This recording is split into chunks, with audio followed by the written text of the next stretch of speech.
Well, thank you very much. I am George Leventhal. I chair the County Council's Health and Human Services Committee. I know that my colleague Valerie Irvin, who chairs the Education Committee, spoke to you earlier, and I want to acknowledge that my friend and colleague, Councilmember Mark Elrich, is here as well. He's joined us. And I have to tell you, I'm very impressed because, of course, the entire County Council supports this effort, and I'll talk about that more in a moment, but there could not be a more dedicated show of support than for Councilmember Elrich to be here on his birthday. So let's hear it for Mark Elrich.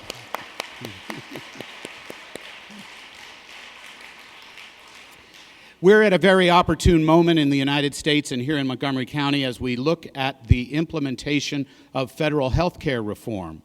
I was at a conference recently about implementing health care reform, and George Benjamin, who's a Montgomery County resident, former State of Maryland health officer, and the executive director of the American Public Health Association, and he said something that really sticks with me. He says, once we get everyone covered, our real work has just begun.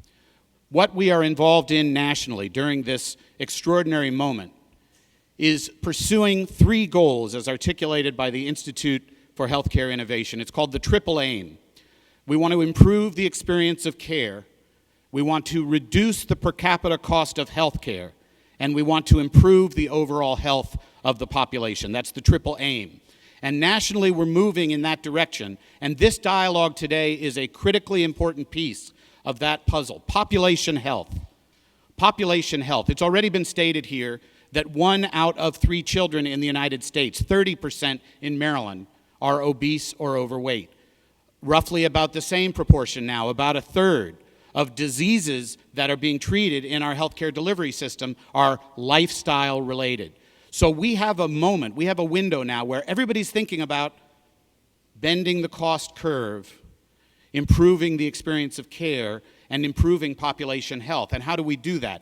The food that we eat, especially the food that our children eat, is a critically important component of that. Now, as chairman of the County Council's Health Committee, as was stated just a moment ago, I've been working on this issue and commissioning reports on this issue and working on legislation on this issue for the last decade. And as council members, I'm sure Councilmember Irvin said the same when she spoke, we can't tell the school system precisely what to do. We appropriate their budget. Their budget represents more than half of the total county budget, but under state law, they're supervised and run separately, and I'm really delighted to see the Vice President of the Board of Education, my friend Phil Kaufman, is here, and I know he's been listening intently, and I know you heard from Marla Kaplan earlier.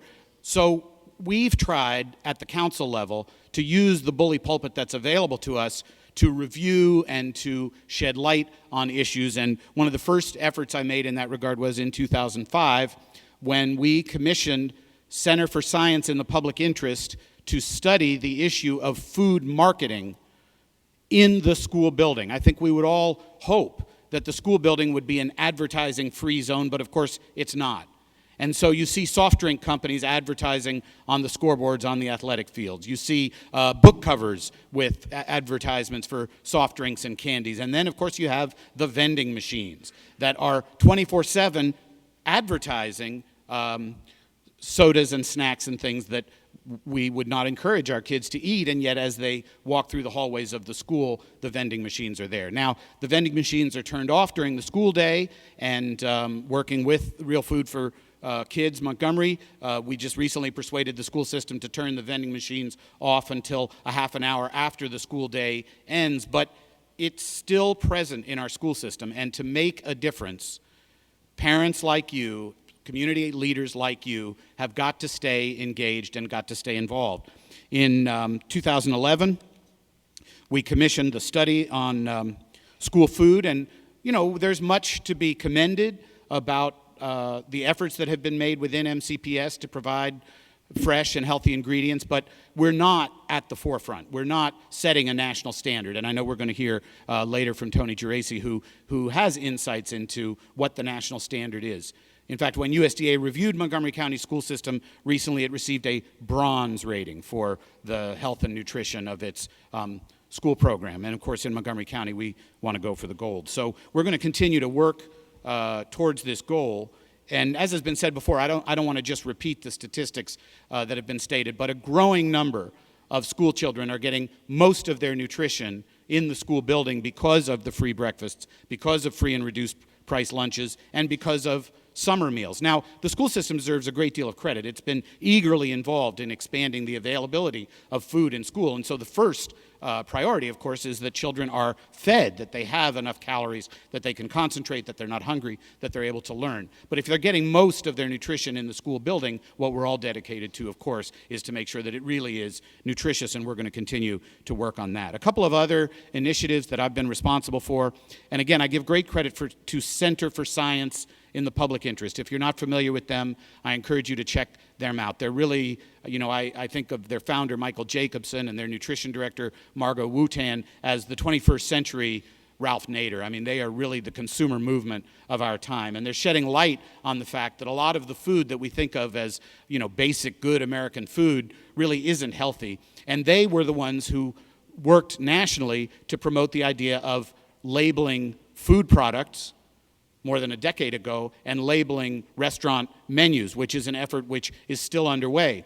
In the Federal Health Reform Act, the Affordable Care Act, there is a national mandate in all 50 states that calorie labeling on menus for chain restaurants of 20 outlets or more must be in place. It isn't in place yet. The federal government, even though it was enacted into law, has yet to implement it. So we went ahead in Montgomery County, and we've implemented it, and it's been the law since 2010. And what you've seen, of course, is that in chain restaurants now on the menus in Montgomery County, you can actually find out how many calories are in the food. Now, what difference, and I give the school system credit, because although it's arguable whether we have the jurisdiction to compel the school system to do anything, on its own voluntarily it said, well, we read this law as applying to us. We have 20 or more outlets. We serve food regularly. And so they voluntarily complied with the law and didn't challenge our ability to compel them. And so as a result of that law and their own willingness to do it, you now find calorie counts on the menus that are available in the school cafeteria. So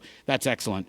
We had the University of Maryland Food and Nutrition Education Program study the effect of menu labeling. It's been in place for 2 years now. And we found that most consumers reported that they don't use the calorie information in making decisions, but 1 out of 3 did. So the glass is 1/3 full. Women were more likely to read the nutrition information, 41% of women, compared to 23% of men. Now, looking around this room, there does seem to be a sort of interesting sociological aspect to who in our society is paying attention to these issues of nutrition and fitness and healthy living. That has got to turn around. So guys, we've got a lot of work to do here.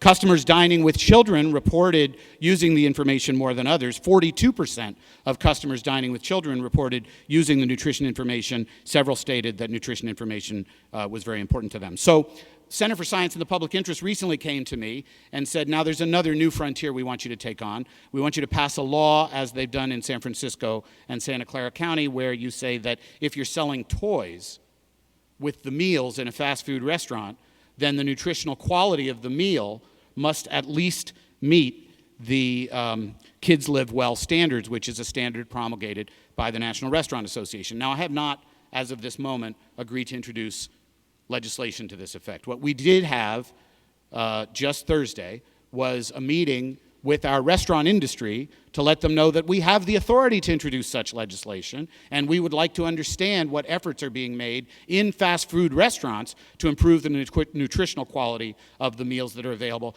There is a profound ethical challenge here because children are not informed consumers. If restaurants are using toys and predatory marketing tactics to persuade children to act against their own best interest, to pressure their parents to purchase for them or to spend their own money on meals that are not good for them. This is a profound ethical challenge. When we did menu labeling initially, I didn't have a majority of support from the county council for it. It took some time to get the elected officials ready to pass it. And then the recession hit, and we thought, oh, we're imposing costs on businesses. This next frontier of really dictating what kind of marketing can take place and what is going to be available on fast food menus is going to take some time. If you're interested in it, it's going to take the involvement of parents and leaders and community activists like all of you.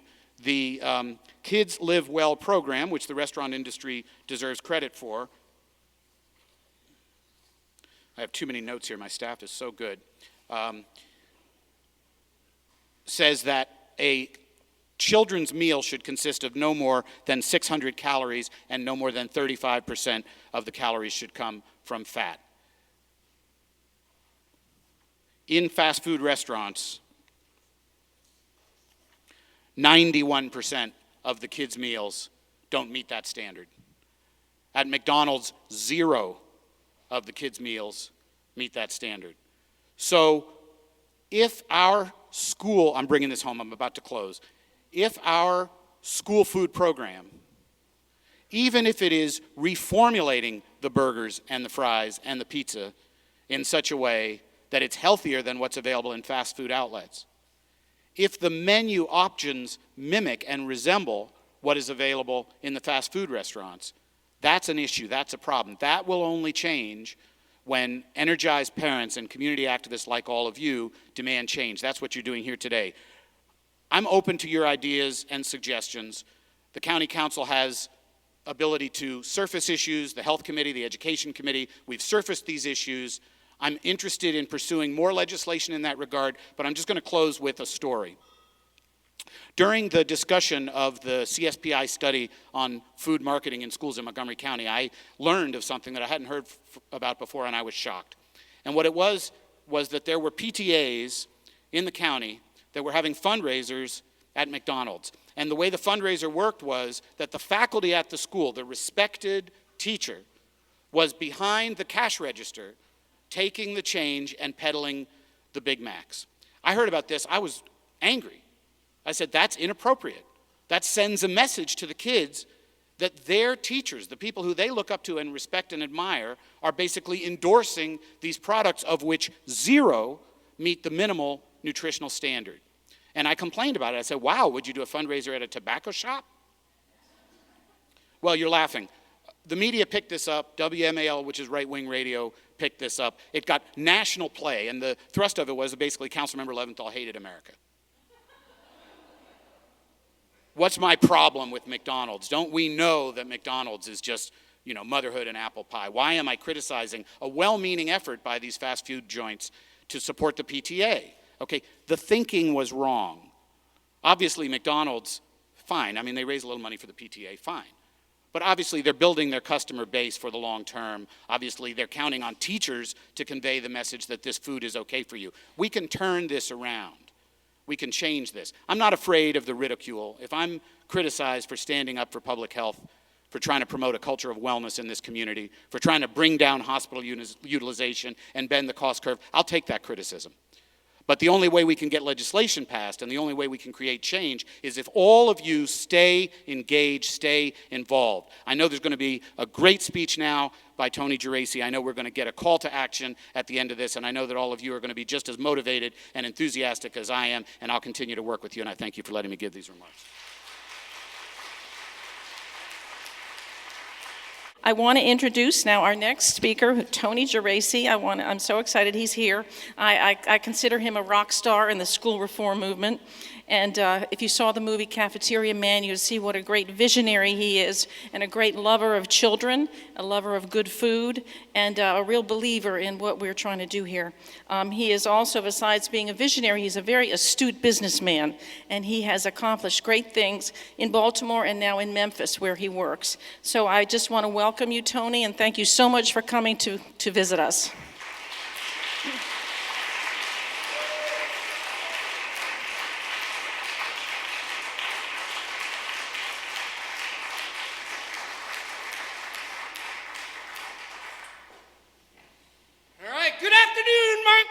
County.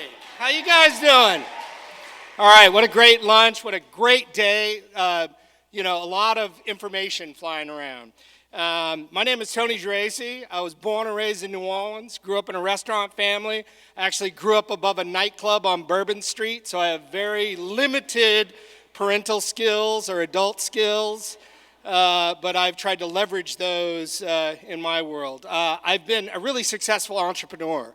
I've owned a group of restaurants and a spice company that I sold to another little spice company called McCormick, and owned a couple of brokerage companies. One of my clients was Don Tyson from Tyson Foods.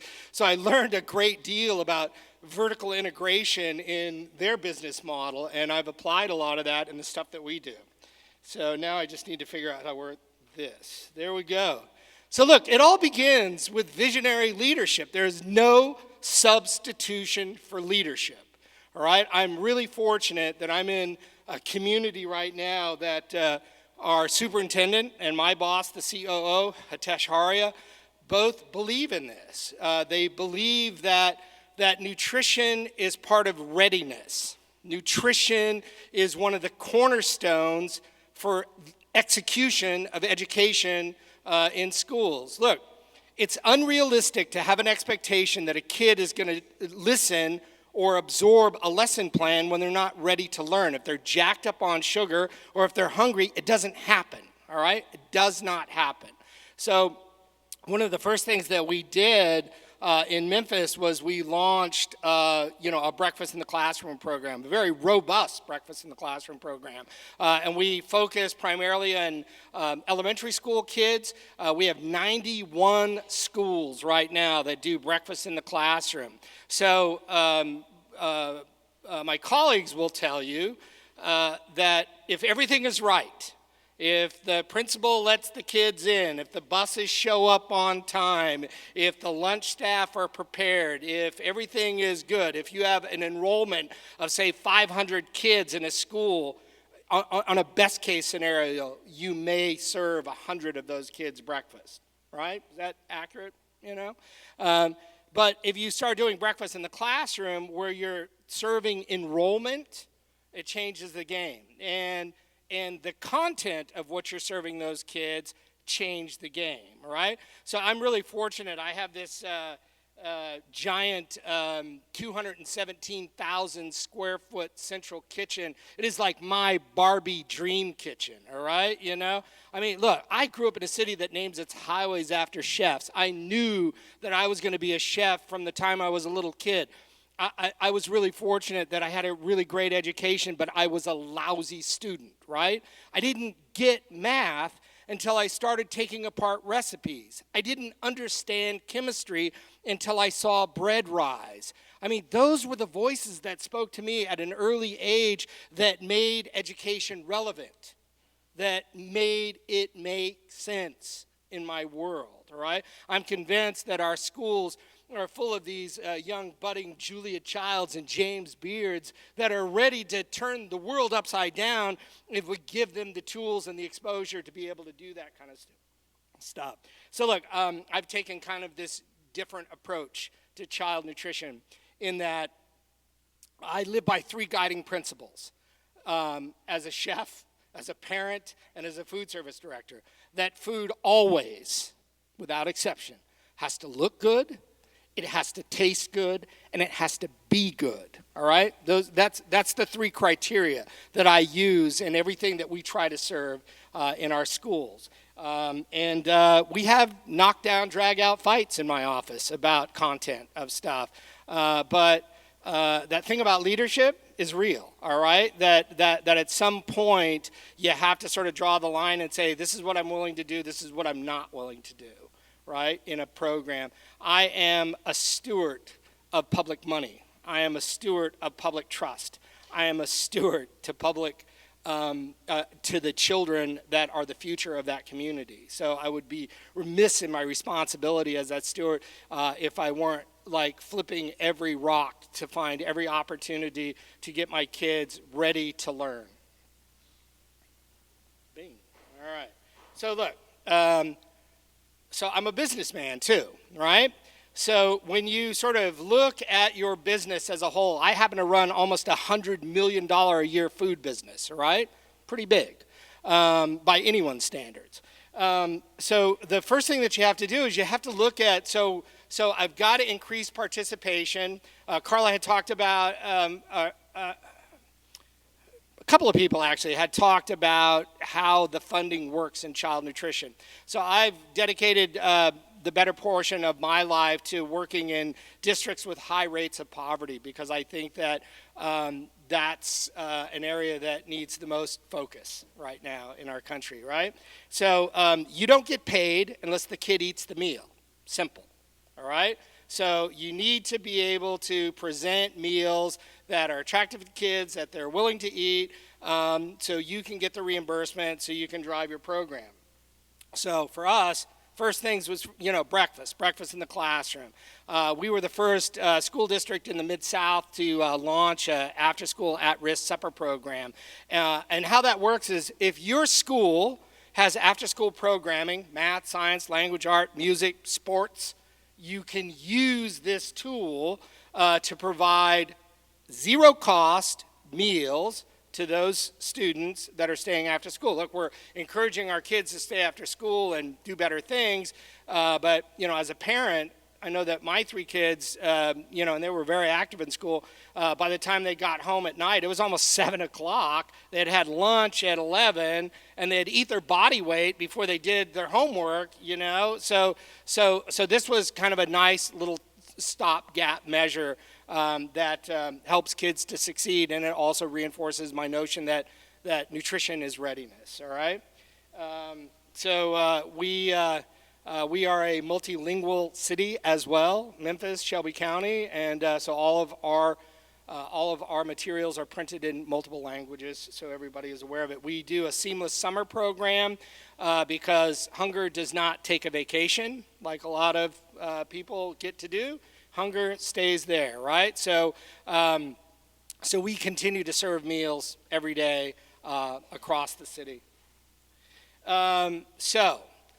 I came up with this harebrained idea in Baltimore years back when I was the food service director there. So I'm a pantry chef, right? So a pantry chef goes to his pantry and opens the doors and say, so whatever you have is what you're going to work with, and that's how you start, right? Well, in Baltimore, I had birds in my pantry, right? I had ravens and I had orioles in my pantry, right? And I had a dismal breakfast participation. On our best days, we were serving 8,500 kids breakfast in a city that over 85,000 kids qualified for free meals every day. So I went to the Ravens and the Orioles. I went to a manufacturer, and I said, here's what I want to do. I want the lowest sugar cereal, whole grain cereal that I can buy, 100% juice, a whole grain snack that didn't have dyes or preservatives in it, and a carton of milk. And I want to start, I want it to be portable, I want it to be shelf stable, and I want to be able to saturate my school district with breakfast opportunities, right? In 60 days, we went from serving 8,500 meals a day to over 45,000 breakfasts a day. So another light went off.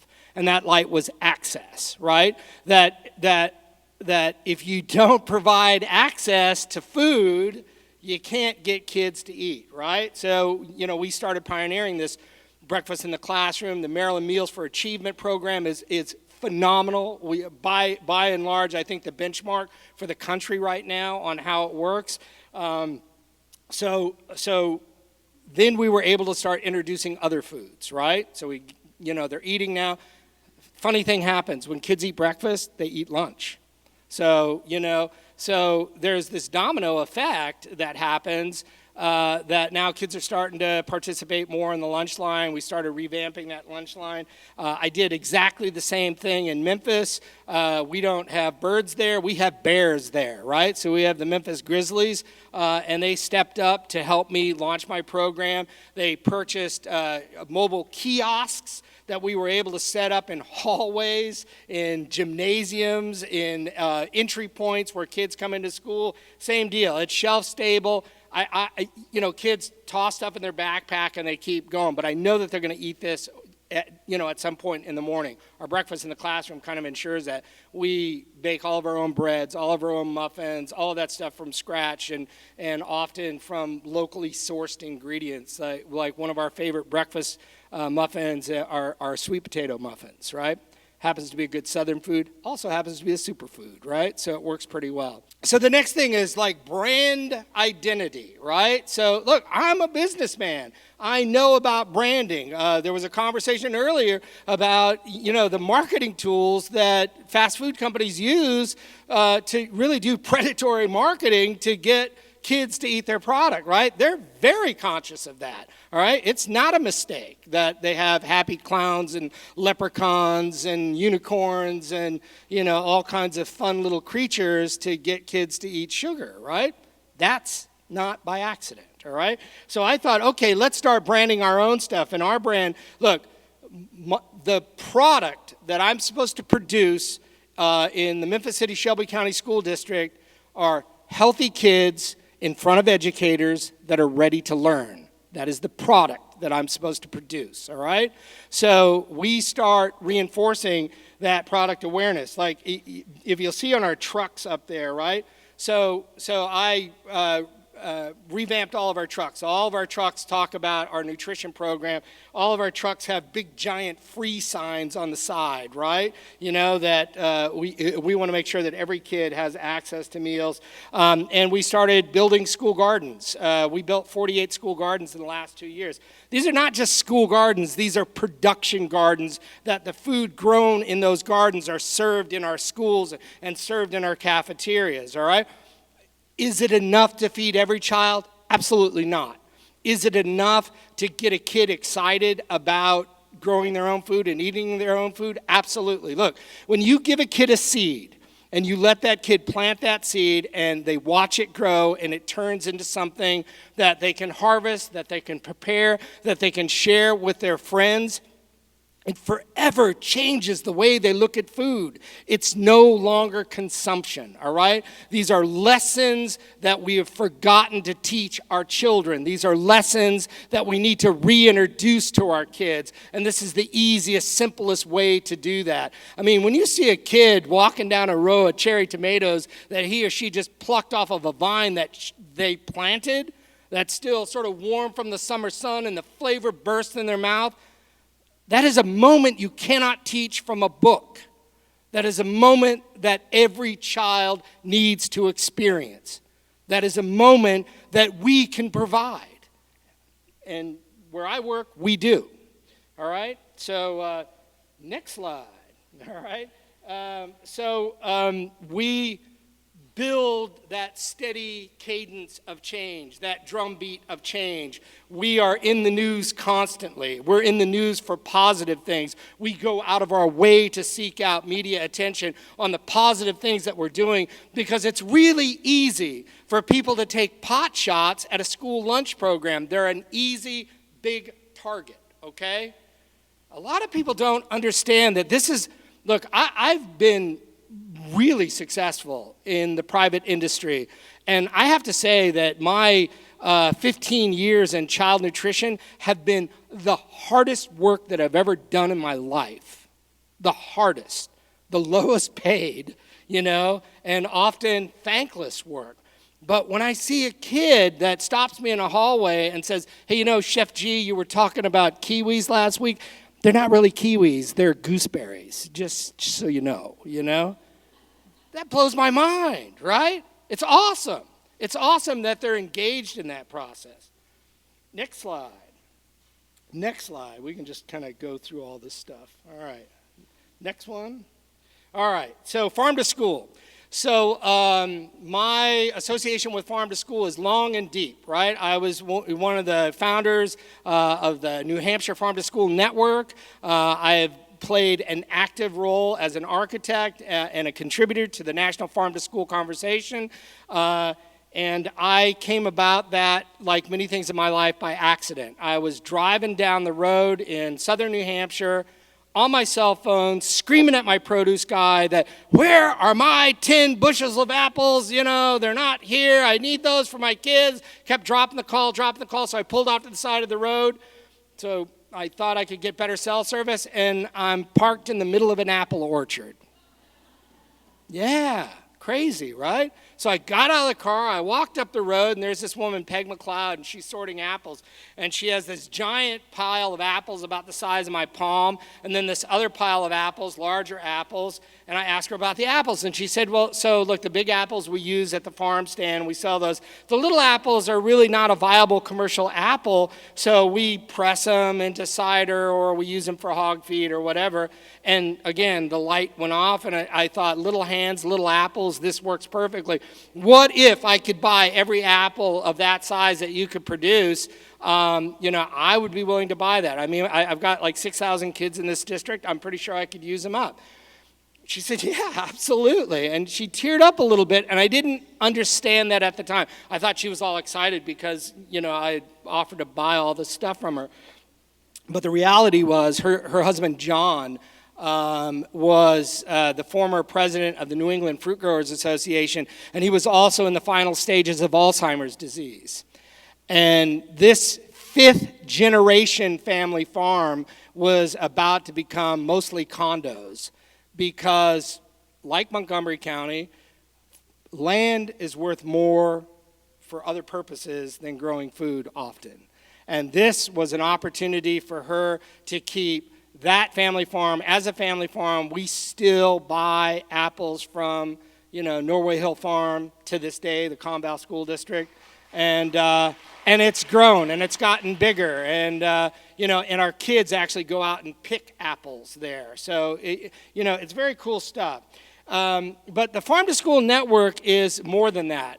So I'm a business guy, right? So I'm thinking about the business aspects of how do I start leveraging this thing? So I happen to live now in Memphis, in the richest Delta country on the planet.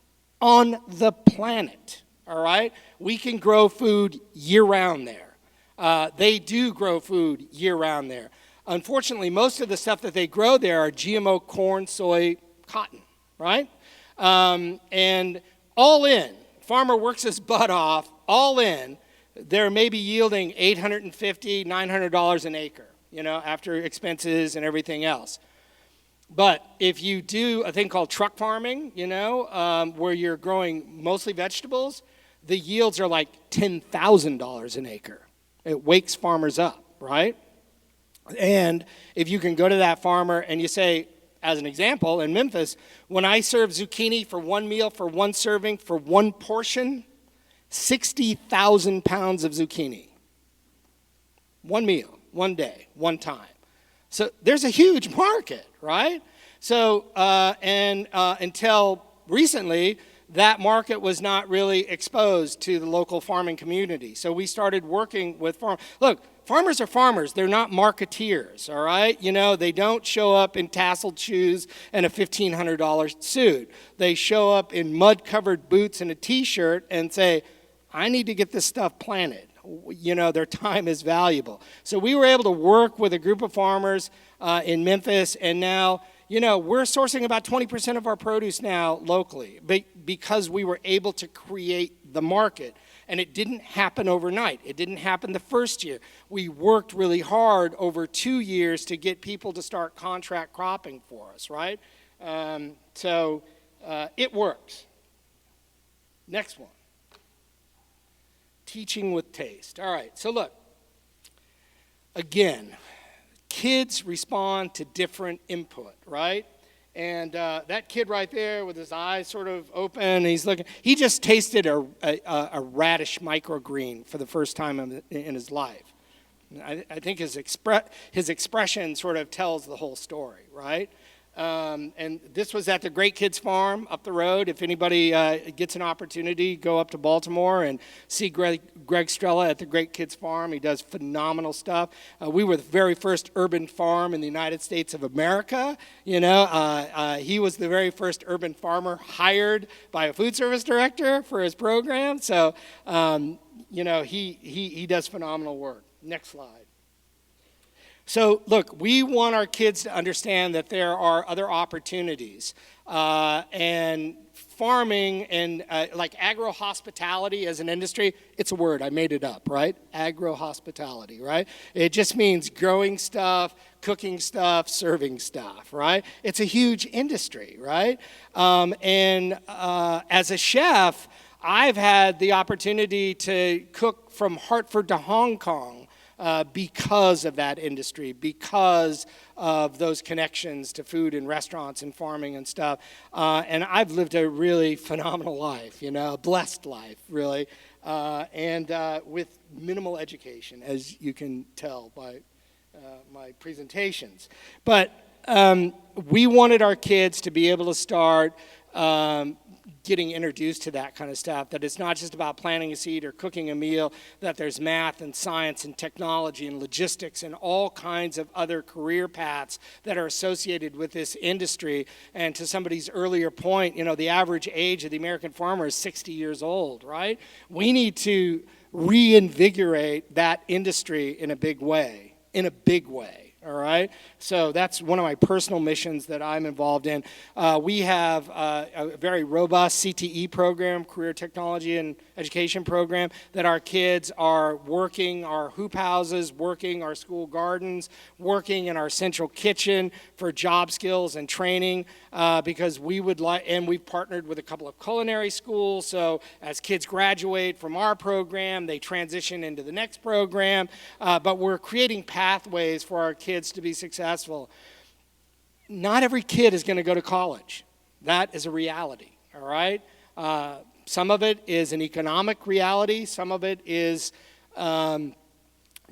interest. They're not interested. But so what do we do about these kids? So we have to figure out ways that we can have our kids gainfully employed, doing meaningful work, making living wages that they can support and sustain themselves. So this is one great way to do that. And when kids are involved in stuff like that, it changes the game. Somebody had said earlier about, well, the kids don't like that. We tried it, kids don't like it. So we do this cool thing, it's called the no thank you bite, right? It's one of my great brainstorms, right?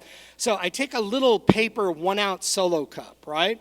And in that little paper solo cup, I put about 1.5 bites of fresh fruits or vegetables or an entree or whatever I'm trying to hustle, right, to get my kids to try new stuff. And I line up the serving line with the no thank you bites. And you can take as many as you want, right? And I work primarily with elementary school kids on this, right?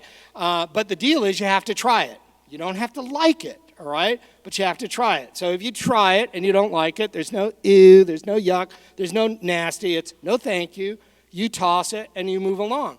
But at the cash register, when they get there, our people count the no thank you bites and they put a little star next to their name for every no thank you bite that they try. And at the end of the month, my cafeteria managers and I have constellation parties with all of our stars. And we have a conversation about, well, what did you like? What did you not like? Was it the color? Was it the texture? Was it the flavor? How would you make it differently? And now you have open dialogue in a non-threatening environment where kids can talk really about what's going on. Because I know what happens in schools. There's a lot of what's the kid, the Mikey, right? Mikey won't like it. Try it. So if you get like one cool kid that decides that whatever you're serving is not good, all kids think it's crap. All right? Without trying it, without being exposed to it. So what I do, I'm very purposeful. I've learned from my colleagues at McDonald's and Burger World and all those places that I take those cool kids and I engage them first in this process, so they become the champions. They become the leaders. Look, there's no substitution for leadership. All right, you've got to sort of start there, and you've got to use the team that you have to sort of build that. Next one. Our 48 school gardens, they're robust production gardens, all right? We grow to eat. That's what we do. Yes, we grow flowers. Yes, we grow ornamentals. Yes, we grow all of the other stuff. But our focus is let's grow nutrient-dense greens that make sense. And in some schools, we're able to do things like a group of kids are studying, the New World. So we try to saturate them with products, with indigenous things of the New World before the Europeans came. And we demonstrate some lesson plans, like how a chili pepper traveled around the world and changed entire economies and cultures, and potatoes and tomatoes and, all of those things that we just sort of think, just suddenly appeared someplace. Look, we've successfully raised an entire generation of children that think fruit is a flavor, right? It's not food anymore. It's a fruity flavor, right? So we've got a lot of work in front of us to undo some of the things that we've done. And we've done that very successfully, all right? Next one. So the partners, see those little dirty hands right there? Those were kids. This was our first urban farm at Gramwood Elementary School in Memphis 2 years ago, March the 14th. 300 kids showed up on a playground, and by 6 o'clock that night, we had 3 100 by 20-foot hoop houses built, raised beds built and planted. And April the 16th of the same year, they were eating food that they grew. And it hasn't stopped. Children did this.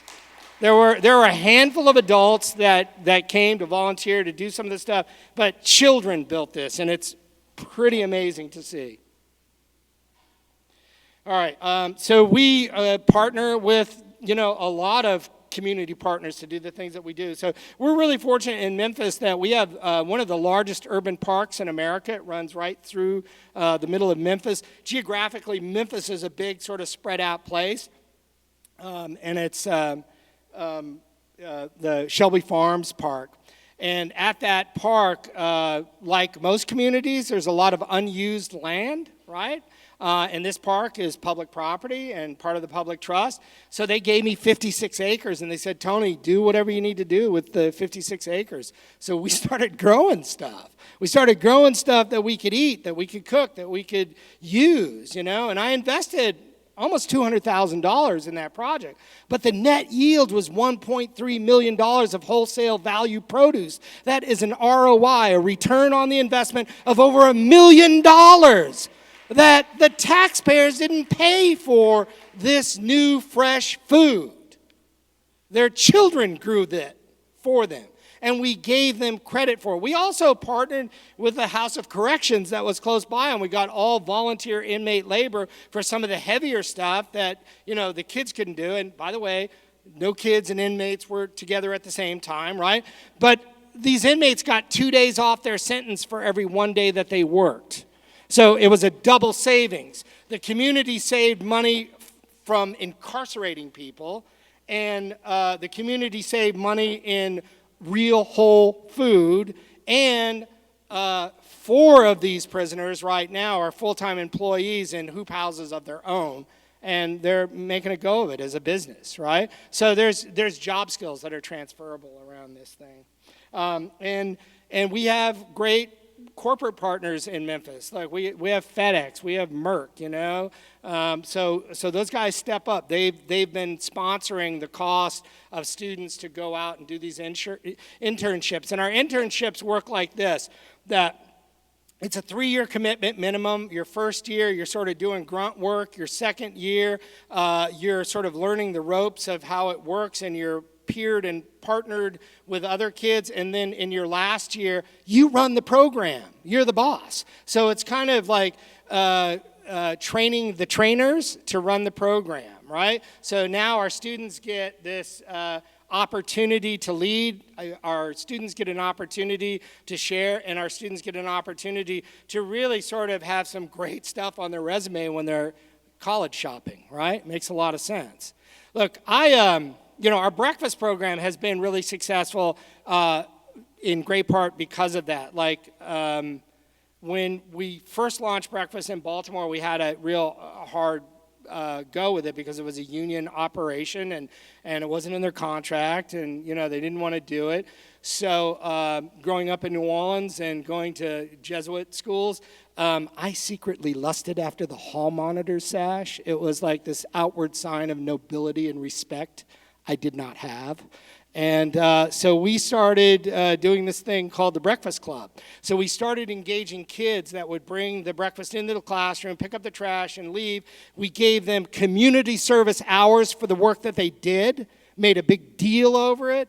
And lo and behold, what we found within a year was little kids can't wait to be older kids so they can run the breakfast program. We did exactly the same thing in Memphis, and guess what? Still works, all right? So, we have stopped looking at our kids as these incredible beings that are capable of far more than what we allow them to do. I think that part of the breakdown and stuff is we've stopped letting our kids be kids. We've stopped letting our kids get dirty. We've stopped letting our kids do the things that we do. Look, we put some beehives in an urban school in Baltimore and 2 in Memphis, and I had people freaking out. The bees will bite the children and swarm and kill them. And it's like, these are not like South American, African swarming bees. They're honeybees. Their job is to make your garden grow. And yes, we have EpiPens. No, we haven't had to shoot up any kids yet, right? Yes, we've had kids get stung by bees, right? But we still have honeybees. We still have beehives. They still learn this collaborative, cooperative environment that bees do. All right, next one. So the Green Line Fellows, those are the kids that are sort of running our programs, managing our gardens in the summer. We have this other thing that in our school gardens as part of community engagement. Families adopt a week to tend the garden, right? So that way nobody has to do it year round, but a family gets an opportunity to say, hey, you know what, as a family, we're going to go play in the dirt this week. We're going to tend the garden. And I can't tell you how many parents have come to me and said, this is the coolest thing that we've ever done. And we're not gardeners, we don't know anything about it, but just to have that kind of quality time with our kids, not in front of a TV, not in front of a video game, not in front of a computer, and just being a real family again is awesome. Thank you, thank you, thank you. Look, these are all things that we can and we should do. Next one. So I talked about our partnerships. That little shot there in the middle, that's our first urban farm at Grandwood Elementary School. There's 300-foot hoop houses. They produce enough food to supply that school and 2 other schools, and it works really well. The kids do an annual farmers market of stuff that didn't get eaten or consumed. That money goes back into their funds to do whatever they want to do with it, They actually bought a statue, with their funds. They wanted to create a statuary. I also do this thing of the Living Orchard, where I encourage families to buy a tree and plant it there. And that tree will be there long after you're gone. So I'm a first-generation American, right? So my father's family are from Sicily. They came here after World War II, and some of the things that my grandfather brought with him were some fig cuttings and some grape cuttings and some herbs and, different stuff, gugutsa squash and stuff. And after Katrina, my grandfather's house was destroyed, but this magnificent fig tree was still there. And over the next 3 years after Katrina, my father was diagnosed with terminal liver cancer, and he was dying. So every weekend I went home, and every weekend I would take cuttings from that fig tree and bring them back. And if you go to the Great Kids Farm, you'll see a little orchard of fig trees that were from my family. My family's had this farm in Sicily for 500 years. If you go to Memphis, you'll see an orchard of fig trees that are from my family, It's just like, these are the moments, you guys, that you have to start thinking. It's not just about food. It's not just about planting stuff. It's social justice. It's our ability to have a multi-generational conversation with our kids about what's important and what's real. These are the moments that we can use. These are the moments that we can leverage to change some of the things that we don't do so well right now. Next slide. So that's our Grandwood kickoff. Look, this thing was phenomenal, right? So the Memphis Ballet actually wrote a ballet about a pig going to slaughter and performed it in the parking lot as we were building these hoop houses. And it was brilliant. I mean, it was brilliant, you know? But it was like everybody in the community came and everybody had a stake and everybody saw the goodness and everybody saw the importance of that moment. And in the beginning, it was very symbolic that we knew that we would not be able to produce enough food to feed 150,000 kids, but we knew that we could affect the lives of 150,000 kids by just beginning this moment. Next one. And their whole deal is, our gardening group is, we made this with our dirt, you know. So the hoop house build. So these are really sort of specific advantages. So everybody understand what a hoop house is? A hoop house is a portable greenhouse, right? So I applied for a grant. Marla had talked about grants, and we live, breathe, and die by grants. I fill out applications constantly.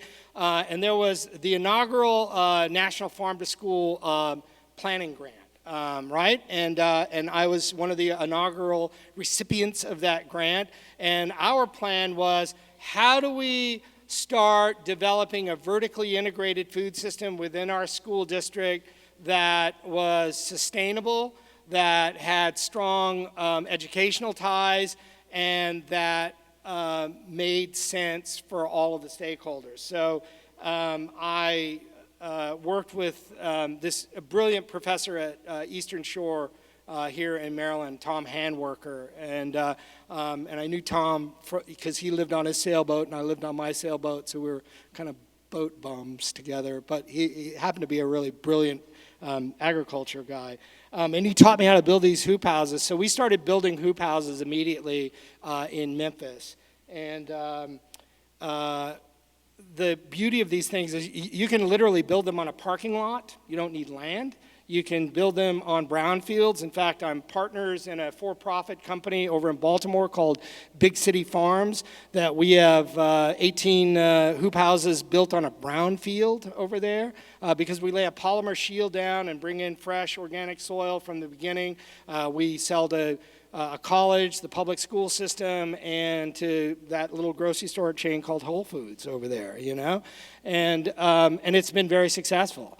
So we replicated that in Memphis. So you can go to the next one. So this is last weekend, right? We didn't have quite 300 kids, but we had some rock star kids that are very fashion forward help us build this thing. But we built a 100 by 20 foot hoop house Saturday morning. We all got there at 8 o'clock, and by 4 o'clock, all of the raised beds were planted. And 5 weeks from now, we'll be eating that food. That food will go into our Central Nutrition Center and get folded into the many thousands of pounds of lettuce that we already have, that we already buy. So it's easy to do, and it makes a big difference. Next one. So those are our first crops that we're anticipating. Next one. All right, so the last priority, right, is expand technology. So look, I run a $100 million a year business. And when I got there, I ran it from an old DOS system. Anybody here even familiar with DOS? All right, so I am not the only one a weekend away from drawing bisons on the walls, right? So we knew that it was unrealistic to try to build this program, this $100 million program with rocks and sticks, with tools that didn't work. So again, grants went out, fundraised, got some money, and we put in a front of the house POS system, point of sale system, and a back of the house inventory management system. So imagine, here's the visual. So you got this freight train coming at you at like barreling down the tracks real fast. You can identify there's a locomotive, you can identify there's a caboose, and there's some cars. You don't know how fast it's going, what's in the cars. or how long it's been on the road. That's what it was like trying to manage my inventory, right? At any given moment, on any given day, I have almost $4 million of inventory floating around between a school, my central kitchen, and my warehouse. And we work on very, very short margins. If you do everything right, if you do everything right, you may net 10%. Is that accurate with you guys? Yeah, 10%. So 10 cents on every dollar that's generated, that becomes surplus revenue, all right? Because we can't call it profit, all right? It's surplus revenue, right? So you've got to have the right tools to make that happen. And I know that it's really hard for a lot of directors to do some of the innovation that they need to do without those tools. So, as a community, I would suggest that everybody sort of get together and talk about, well, what are the tools that are necessary here in this county to achieve some of the things that we need to do? And now let's figure out how do we get those tools in front of the people that can make that happen for us, all right? So there's a lot more than just, we don't want flavored milk, all right? There's a lot more to this conversation. Next slide. So do you see that big giant pot right there? That's a 500-gallon kettle, by the way. You can't really see the scope and the size of it. That is jambalaya cooked from scratch with all local ingredients, including the rice, right? Rice from Arkansas, onions from Georgia, peppers and tomatoes from Louisiana and Tennessee, and commodity, turkey ham and commodity turkey sausage. And we served jambalaya to 120,000 kids on Mardi Gras Day, my first year at this place, because it is the food of my people, all right? I think that it's important that you try to do some culturally appropriate foods that kids in your community recognize, or maybe foods that your kids should probably recognize. So we started with that, but we produce on the average at the Central Kitchen about 35 to 38,000 chef salads a day. At the school sites, they do the same. Some schools are better equipped than others. All of our schools, by and large, are cooking capable kitchens, which is not the case here, not the case in a lot of districts across the country. But in the South, they still believe in cooking, right? Feed them if you love them, right? One of those things. So what we try to do is we try to leverage the Central Kitchen operation to prepare cafeteria-ready food that can be finished at the school. I make cookie pucks at the Central Nutrition Center. That's half the fat, half the sugar, all whole grain, and actual chocolate, not simulated chocolate, because I like chocolate, right? And they bake them in the schools, right? We don't put as much in, but we put enough so a kid should have a treat, right? So when you start sort of making things taboo, it never works.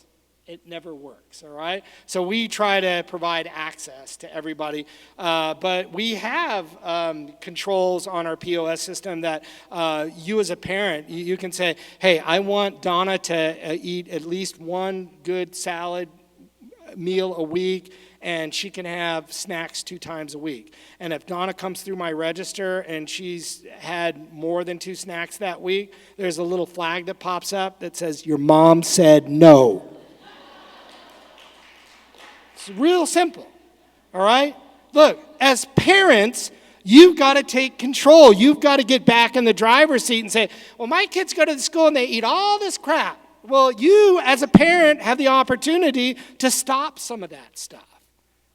But you have to parent, and it's hard, And if you have the tools to be able to do some of that stuff, it makes it a little easier. Next slide. Our technology right now is considered industry leading, and we're doing a lot of stuff. Look, in my first year, so this whole system cost me $3.8 million. In my first year, I saved $5.6 million. It paid for itself, and helped me to have a healthier bottom line. Next slide. So management and organizational excellence. So I am a firm believer in chain of command. I am a firm believer in you build an organization that can withstand a lot of things. And I also am an empowerment manager. I believe that you hire the very best, you give that person the tools to execute their job, and then you have an expectation that they're going to execute that job with minimal governance, right? And what I found in my organization is it's been phenomenal. The last couple of directors before me were kind of control freaks and didn't allow a lot of stuff to happen, and I'm sort of just the opposite. I want people to think and be involved in our business and come up with innovation. I had this guy, John Finner, right? And his job was driving one of those big sort of Zamboni machines that cleans the floors, those things? You ever seen them? And when I first got there, the facilities guys came to me and they said, hey, we need to empty your dumpsters 2 or 3 times a day. And I said, why? And the guy looked at me like I was a nut, and he said, because it's full of trash. And I said, yeah, but, trash is not always trash. What's in that dumpster? And he said, trash, dude. So I said, okay. So I went out there, I did a little dumpster diving in my $1,500 suit, and I recognized that most of the stuff in the dumpster were cardboard, plastic, wooden pallets, things that should not be in a dumpster. So this guy, John Finner, brilliant guy. He was a crew chief on some big NASCAR team for a lot of years and retired from that. He took an old cotton baler and in 2 days retooled it and reconfigured it, and we started bundling all of our trash. And last year, we cut over $300,000 in our trash bill out, but we also generated $66,000 in revenue from selling our trash. So Mr. Finner likes to say, we turned our trash into cash, So it was kind of a cool, way of approaching things. And now we sort of look at everything like that. How can we do it better? Is there, just because it's been done that way forever doesn't mean that's the right way to do it. Doesn't mean that you can't tweak and modify things to be appropriate for the moment and the time. All right, but I think that you have to come to it with an open mind and an open heart. Next slide. So paying the bills, right? Look, this is a really important thing. We cannot run our programs in the red. We can't. If I started running my program in the red, I would get fired, right? But as long as I keep generating dollars and putting money back into the coffers, I'm a hero, right? So I have to do things very differently. Next slide. So I maximize the scales of economy. We bake all of our own bread. We bake all of our own muffins. We cook and prepare most of our food. We sell chicken. 8-piece cut up chicken that we roast from scratch. And I allow the managers at the school site to do their final seasoning profile based on what their kids like, right? Some of our schools like jerk, some of our schools like barbecue, some of our schools like sweet and sour. I'm cool with that as long as they're serving real chicken with a bone in it that walked around on the ground and clucked, right? It reminds me of that Gary Larson cartoon of the Beekman's, it was like Beekman's boneless chicken farm and all these chicken blobs laying around. So, that's not real, all right? Next one. So this is one of our production hoop houses. Looks professional, doesn't it? It is. It's supposed to be. That food goes into my schools to feed my kids. Next. All right. So look, I'm going to end this with a real quick story, all right? So I grew up in the 60s, right? I grew up in a very tumultuous generation, all right? A lot of things happened in that generation. But there was this young president. This young president said, in this decade, we will put a man on the moon. Well, he was kind of talking through his butt at the time because we didn't have guidance devices, we didn't have the technology, we didn't have rockets, we didn't have anything that would support his statement of, in this decade, we will put a man on the moon, right? Well, in that decade, a lot of crazy things happened. A lot of our leaders were murdered for what they dare speak out loud. We were involved in conflict that maybe we should not have been. A lot of social injustices began to be righted. And a lot of things happened in the 60s. And in 1969, in July of that year, the Summer of Love, for those of you that remember that, in the Summer of Love, because I was trying that with this girl down the street when my grandfather said, come home, you need to come in the house. And I was kind of like, why? No, que fa, you know? And he set me in his living room on that plastic-covered couch that nobody's supposed to sit on, right?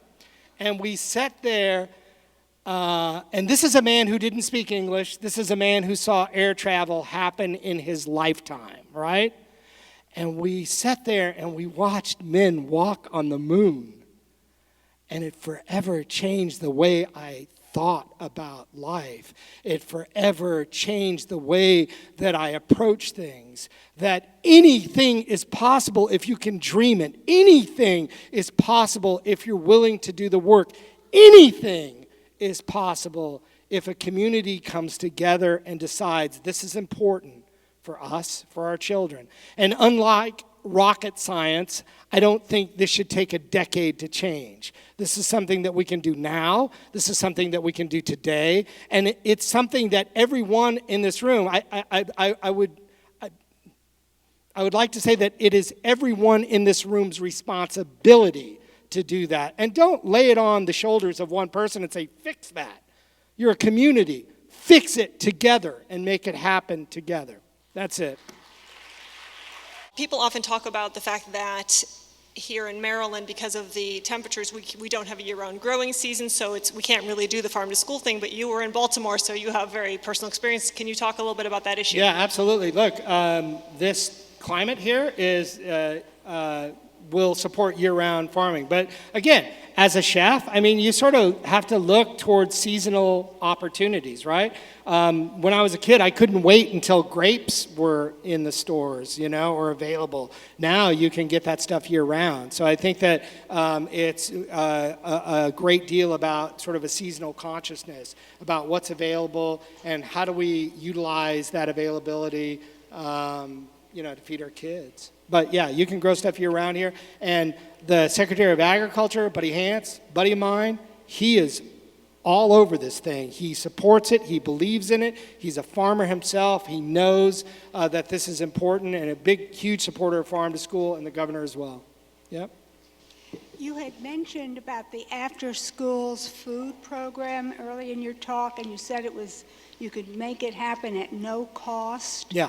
Could you elaborate a little bit more? Sure. So this is part of a federal funded package that it's the After School at Risk program, and it's targeted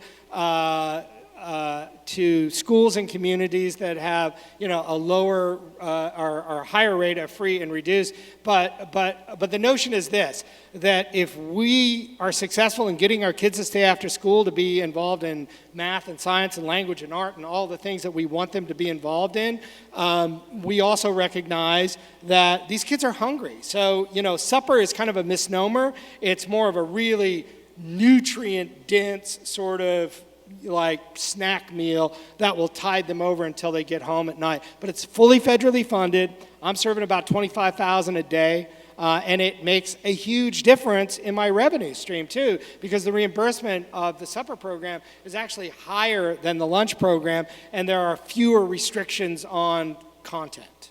Is this a USDA program? Yes, USDA, it's the same, so it doesn't come out of the child nutrition funds, it comes out of the same fund that supports WIC and, right.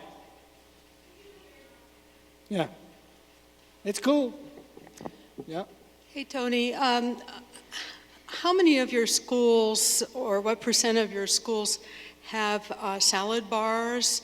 And how many times a week do you offer cooked vegetables? I'm asking because getting kids excited about liking vegetables is often a challenge. Yeah, no, you're right.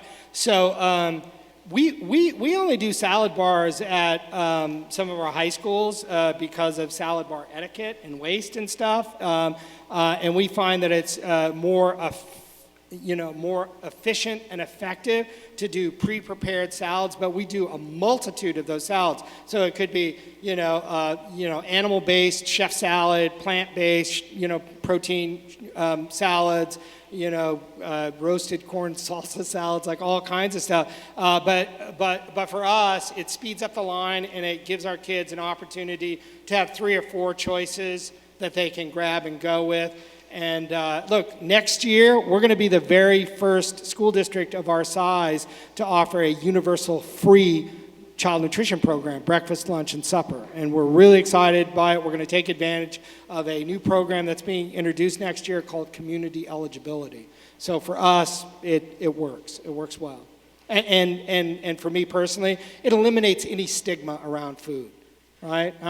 It makes me crazy when I see a kid that is hungry not go through the line because their girlfriend will know that they get free lunch. So what about It's cooked nonsense. vegetables? What are the ones that are popular? Green beans are popular. Yams are popular. Sweet potatoes. We roast whole sweet potatoes, and we do this awesome sweet potato empanada in our breakfast in the classroom program. That they rock. There's a Spanish woman in our community. I was having dinner with some friends of hers, and she mentioned, why don't you do empanadas? And I said, well, because I don't have a good recipe. And she said, I will teach you. And she did. So now we have empanadas, and they're awesome. Thank you. Yeah. Hi, you can hear me. I can only speak from my limited experience of 3 years with the Montgomery County Public School System because my daughter started in 10th grade at Bethesda Chevy Chase High School, which is in a very affluent, busy downtown Bethesda. It's full of restaurants. I got the impression that more than half of the student body goes out to eat, and then parents are worried about having money to pay the college bill. How would I effectively write a letter, and who would I write it to start marketing, save the money, but you see, there has to exist good food at the cafeteria first, and it's I don't know if it's there yet. It wasn't there when my daughter was there from 2010 to 2013.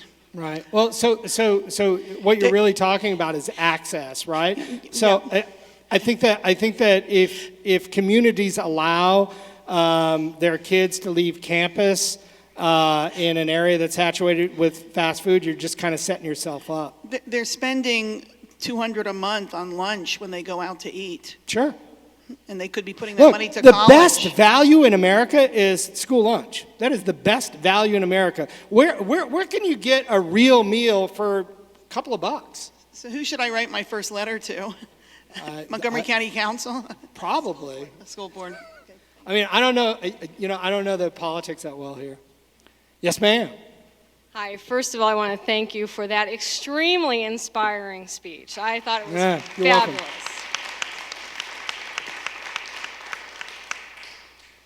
I'm actually a retired doctor. I can tell you that they don't teach anything about nutrition in medical school, or at least they didn't years ago. Everything I learned about it came from my family and my Italian grandparents, so I definitely appreciated the fig trees. My question to you is, in the various involvements you've had over the years with kids in school, have they been doing any health studies on the kids who are going through these programs, or are those kinds of studies at least in place so that we can say in 5 years, we've cut diabetes by this amount, or whatever? I think that in Baltimore, they have a collaborative agreement with Johns Hopkins, and I know that they're doing some stuff or have done some stuff in the past. I know in Memphis, we just had a big summit like a month ago with 4 of the major hospitals there. Look, they're all on board with this. They understand that here's the thing. So Memphis is one of those, hub cities where they're kind of the logistics capital of the country. FedEx is based there, and a lot of other AutoZone, a lot of other big companies are based there.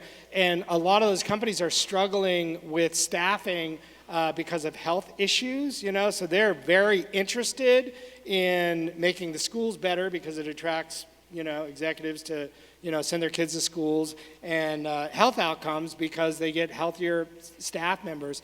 So we just started a dialogue. It hasn't gone anywhere beyond that dialogue, but everybody's on point. We offer free dental care, we offer eye exams and glasses, and some like basic kind of healthcare stuff to people that can't afford it there. There are several groups that are working to do that, and I certainly can't take claim to any of that stuff. But Are any of the hospitals putting greenhouses up? I heard somebody's yeah, doing that in actually, Chicago.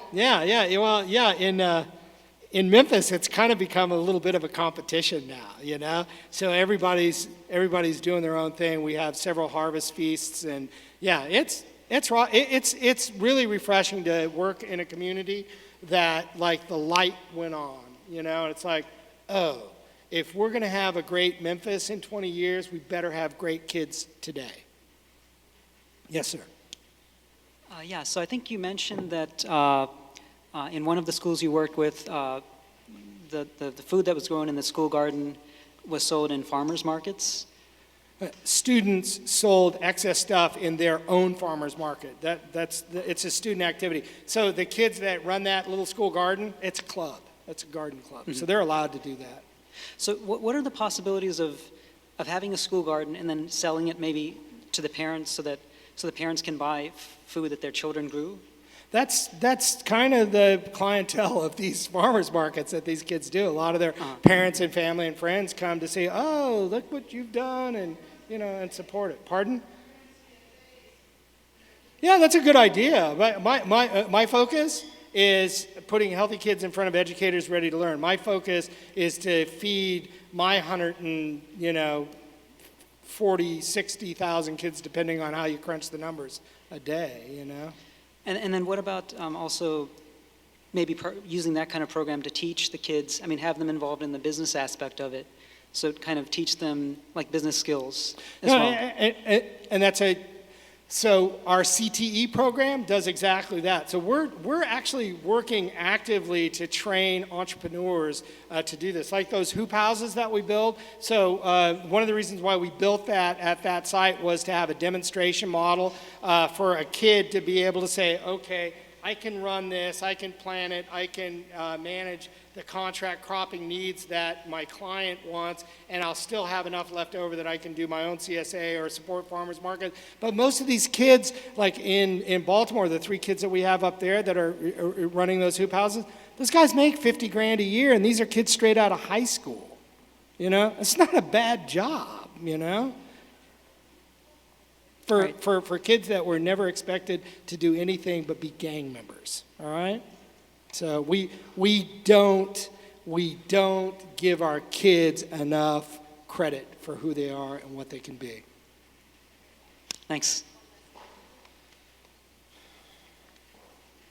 Hi, I want to ask you a question about outreach. I volunteer with a youth group in Takoma Park in Silver Spring that actually ran, with the support of Ms. Kaplan's office, Lunch and Learn program this summer. We fed about 65 kids every day. And it seems like there's a lot of opportunities specifically in that population of the 40,000 kids in this county that we're not feeding every summer. But setting aside the summer, just in general, it seems like groups like this don't have any real, I won't say any, it's not meant to be an insult, but not a ton of participation from that community. Yeah. And because got to reach out. Look, right. Well, my question to you is, because you specifically worked in 2 big urban school districts, what are the best strategies because I think there's a ton of opportunity in feeding these kids. So what I used to do, I've found that if you offer a meal, people show up, right? And I happen to be, a certified master chef. I'm pretty good at what I do. And so I cook, and I invite community leaders in, and we have a conversation, we eat. and we talk about how can we do this together. And that was the real story in Baltimore, and the story in Memphis is like from day one, everyone is included in the conversation. Most importantly, kids are included in that conversation, because without their voice, the rest of this is just adults, clatter, So, I mean, look, there's nothing more powerful than 40 kids walking into a school board meeting and taking their lunch tray, flipping it upside down, and nothing falls off, and say, "You eat it." That's how Baltimore began. It was a group of kids that were just like, look, we get how hard it is, but we think we deserve something better, and how can we do that? And it began like that. I mean, it was kind of militant, and it was, melodramatic and all that stuff, but it was effective. It worked. All right? Thank you so much, Tony.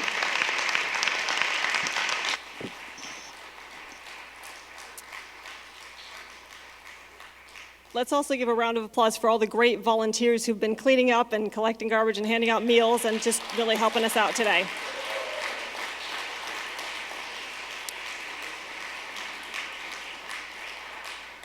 So we've heard a lot of information today from some great speakers, and hopefully we've advanced the conversation about what food is healthy for our kids, how to help our kids understand where food comes from, how to help them to make better choices, what we as parents want from our school system, and how we can accomplish it.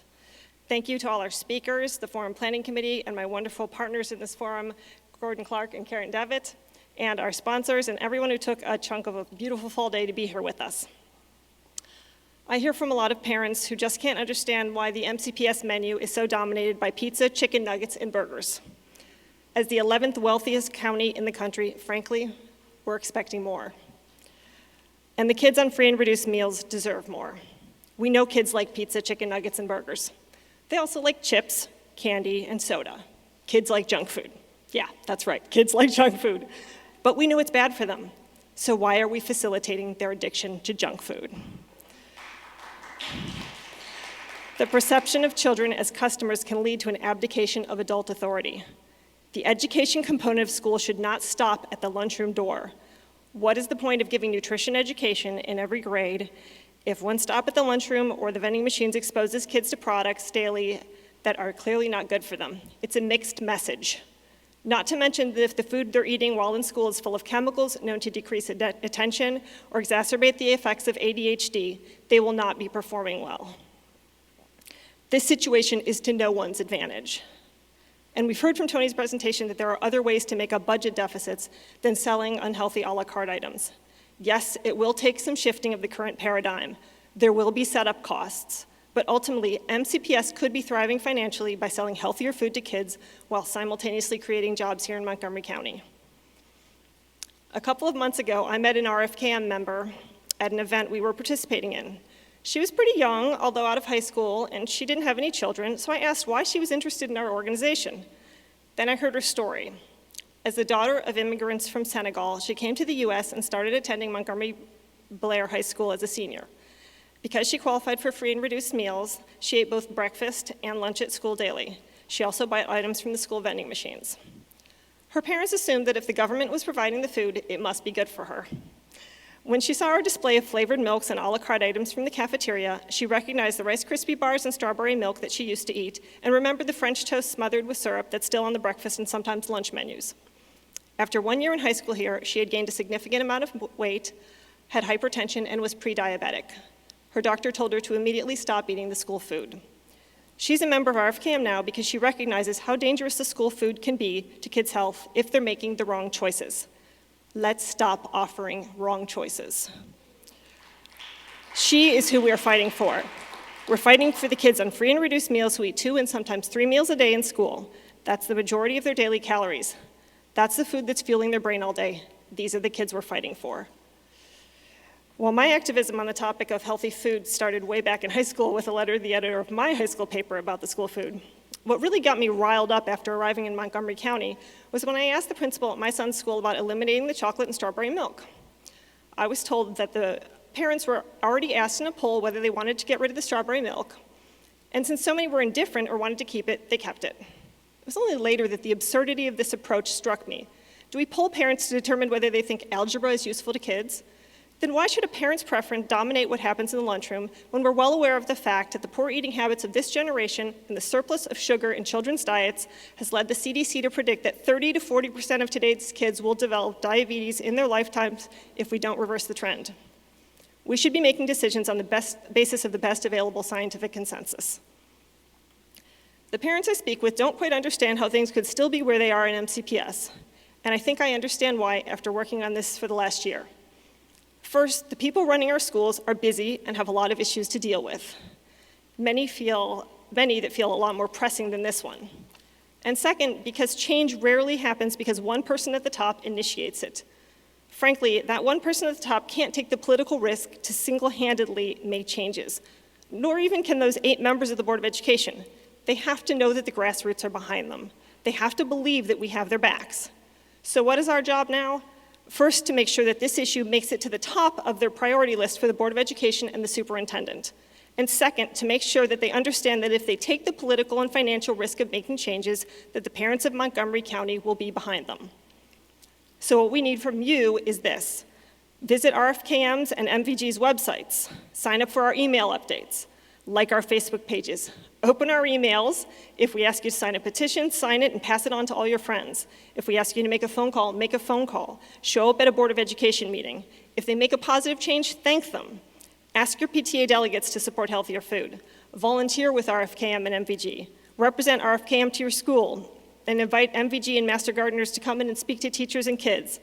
Talk to your principals about school gardens, salad tables, healthier parties and fundraisers, and eliminating unhealthy vending and a la carte options. Everyone can contribute in some way to moving this dialogue forward until we see the change we want. I'm counting on you. Our kids are counting on you. Thank you so much for being here.